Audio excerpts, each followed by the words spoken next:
have clients ask, how do I prove a traumatic brain injury? As an attorney, there are many ways to do it, but number one, what I think is important is you need to speak to your client and you need to speak to what I call before and after witnesses, community witnesses, to see how the individual has been affected. What kind of person was the brain injury victim before they had his or her brain injury? What did they like to do? What was their job? How was their executive functioning? How was their memory? And then how have they changed after the traumatic brain injury, after the TBI? And so the injured person is not going to be able to explain it to you, him or herself. So for that reason, it's so vital to do a deep dive and to do a real biography and to get into coworkers, neighbors, family, friends, and that's what are known as community witnesses, circle of friends, the before and the after, to paint the picture. What was this person like before the brain injury, and what is this person like now, and what will this person be like for the rest of their life? Because once you have that brain injury, it doesn't get better usually. It usually gets worse. And so it's very, very vital to do that. Now, from the medical standpoint, the other thing you want to do is you want to have a trusted doctor who's going to be a quarterback for the medical care. And usually in TBI cases, that is a neurologist. So the neurologist will examine the patient and then they'll send the patient to other doctors. And usually in TBI cases, it's 3 or more specialists. So number one, you're going to have a neurologist that is familiar with TBI.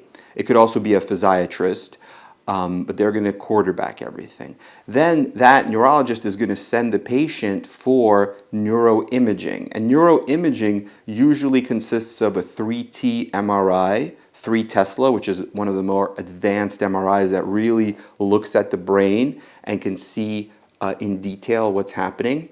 They're even making, I think, a 7 Tesla MRI, but it's not really available commercially yet. I think there's only like 1 in the entire nation. That one could actually see almost like every neuron. It gets very, very detailed.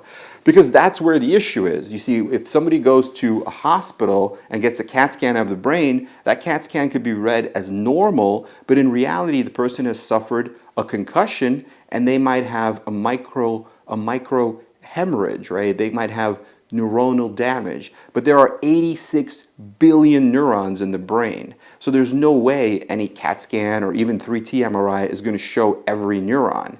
So that's why you need the neurologist, and then you need the referral for neuroimaging, where they look at the diffuse tensor imaging, they do arterial spin labeling, they do an fMRI, which is a functional MRI. Now they're doing an MRI, but while the MRI is going, they're having you perform certain functions, and then they're seeing how areas of the brain respond to functions. There are also PET scans, which is color imaging of the brain, SPECT scans. There's a lot of different neuroimaging, and then you'll need a neuroradiologist. But the neurologist that's knowledgeable will know which of the imaging to use for your particular case. And then the third doctor that you may need is a neuropsychologist who will also do a test, and then you'll have to answer certain questions, and then they'll interview you. It's a very comprehensive. It might take a few days, and each day they'll be with you for a few hours, and then they'll write up a comprehensive neuropsychological examination. In fact, the book on neuropsychological assessment is by Muriel Lezak, as well as others, and it's right here. Like, that's one of the books that we go to when we have a TBI trial.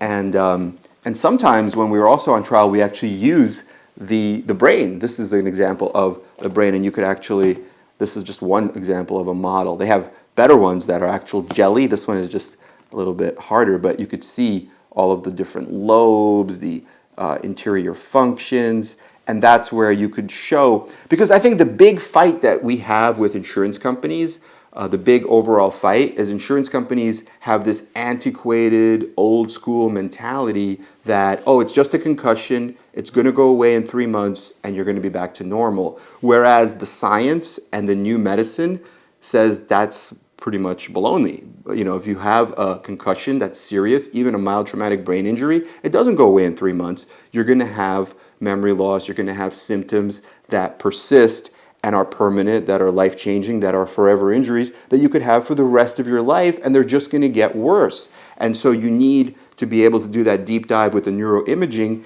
and look at 86 billion neurons and see which neuron is damaged and use the diffuse tensor imaging in order to figure it out.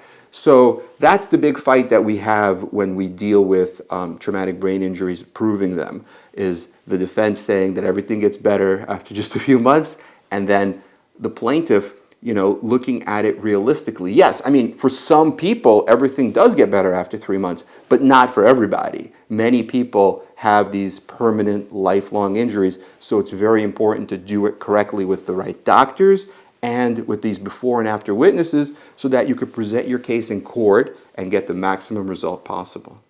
So I hope this has been helpful, and we look forward to helping you.